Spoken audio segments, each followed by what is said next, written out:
అందరికీ నమస్కారం. మనందరం పన్నులు కడతాం, అది మన బాధ్యత కూడా. అయితే మనమనుసరిస్తున్న ఈ పన్నుల వ్యవస్థ నిజంగా ఎంతవరకు న్యాయంగా ఉంది? ఇది చాలా పెద్ద ప్రశ్న. ఈరోజు ఈ ప్రశ్నకు సమాధానం వెతకడంలో సహాయపడే రెండు చాలా ముఖ్యమైన వాదనలను మనం పరిశీలిద్దాం. సరే, అసలు పాయింట్కి వద్దాం. ఒక ట్యాక్స్ సిస్టమ్ని న్యాయమైనది అని దేని ఆధారంగా అంటాం? కేవలం అంకెలు లెక్కలు సరిపోతాయా? లేకపోతే త్యాగం, కుటుంబం లాంటి మన సమాజపు విలువలను కూడా అది గౌరవించాలా? ఈరోజు మనం చేయబోయే ఈ విశ్లేషణ అంతా ఈ ప్రశ్న చుట్టూనే తిరుగుతుంది. ముందుగా, దేశం కోసం త్యాగం చేసిన సైనికులపై పన్ను వేయడం కరెక్టేనా అన్నది చూద్దాం.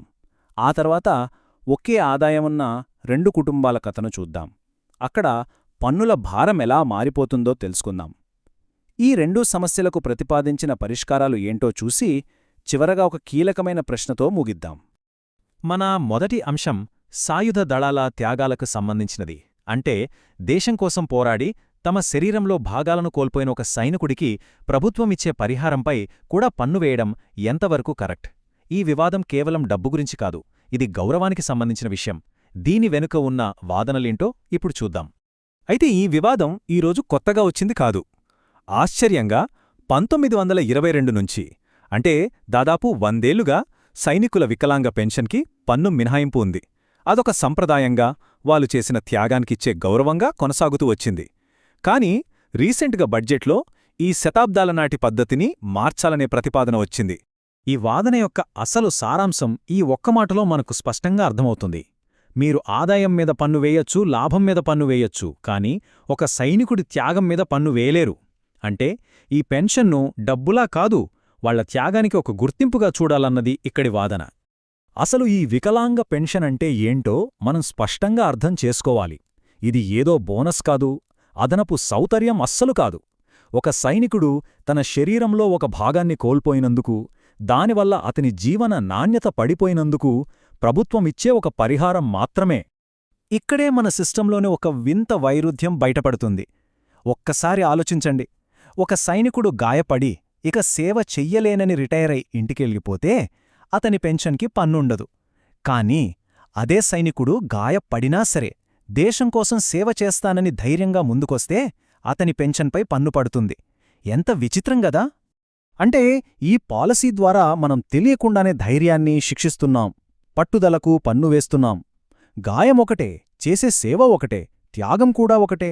మరి అలాంటప్పుడు పన్ను విధానం మాత్రం ఎందుకు రెండు రకాలుగా ఉండాలి? ఇది సమంజసమేనా? సైనికుల విషయంలో ఈ పన్నుల వ్యవస్థ న్యాయం గురించి కొన్ని ప్రశ్నలు లేవనెత్తినట్టే, కుటుంబాల విషయంలో కూడా ఇలాంటివే కొన్ని ప్రశ్నలు తలెత్తుతున్నాయి.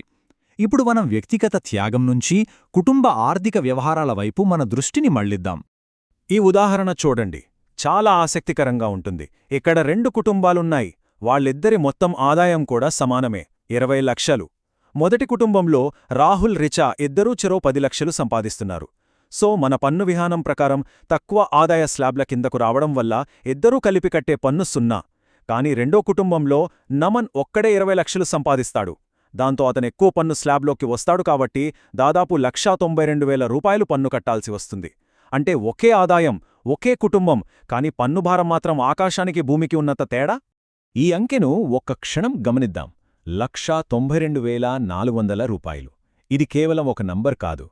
ఒకే ఆదాయం, ఒకే రకమైన ఖర్చులున్న రెండు కుటుంబాల మధ్య మన ప్రస్తుత పన్ను విధానం సృష్టిస్తున్న ఆర్థిక వ్యత్యాసం ఇది. సో అస్సలు సమస్య ఎక్కడుందంటే, మన పన్నుల వ్యవస్థ కుటుంబాన్ని ఒక యూనిట్గా చూడట్లేదు. ఆదాయం ఎలా వచ్చింది అంటే ఒకరే సంపాదించారా లేక ఇద్దరూ సంపాదించారా అనే దానిమీద ఆధారపడి పన్ను భారాన్ని నిర్ణయిస్తోంది. ఇది ఒకే ఆర్థిక పరిస్థితిలో ఉన్న రెండు కుటుంబాల మధ్య చాలా పెద్ద అన్యాయానికి దారితీస్తోంది. సరే, ఇప్పటిదాకా సమస్యలు చూసాం. మరి పరిష్కారాలేంటి? ఈ అసమానతలను సరిచేయడానికి ప్రతిపాదించిన రెండు ప్రాక్టికల్ సొల్యూషన్స్ని ఇప్పుడు చూద్దాం. మొదటి సమస్యకు పరిష్కారం చాలా సూటిగా, స్పష్టంగా ఉంది. సాయుధ దళాల సిబ్బంది అందరికీ, వాళ్లు సర్వీస్లో ఉన్నా, రిటైర్ అయినా సరే, వాళ్ల వికలాంగ పెన్షన్లపై పూర్తి పన్ను మినహాయింపును మళ్లీ తీసుకురావాలి. అంతే. ఇక రెండో సమస్యకు జాయింట్ ఫైలింగ్ అనే ఒక పరిష్కారముంది. ఇది చాలా సింపుల్. భార్యాభర్తులిద్దరూ వాళ్ల ఆదాయాలను కలిపి, వాళ్లకు వర్తించే అన్ని పన్ను మినహాయింపులను కలిపి ఒకే కుటుంబంగా పన్ను ఫైల్ చేసే అవకాశం ఇవ్వాలి. ఇది కంపల్సరీ కాదు, కేవలం ఒక ఆప్షన్ మాత్రమే. దీనివల్ల చాలా ప్రయోజనాలున్నాయి.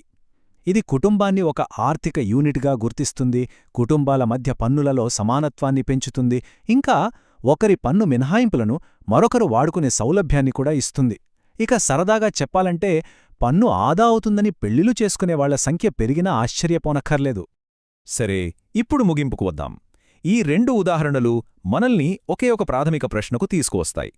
మన పన్నుల వ్యవస్థ కేవలం ప్రభుత్వ ఖజానా నింపే ఒక మెషీనా, లేక మన సమాజపు విలువలకు పట్టే అద్దమా?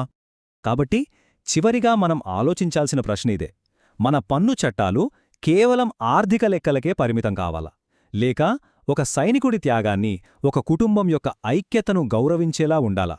ఒక దేశం దేనికి విలువ ఇస్తుందో దాని పన్నుల చట్టం చెబుతుంది. మరి మన చట్టాలు మన గురించేం చెబుతున్నాయి? ఆలోచించండి.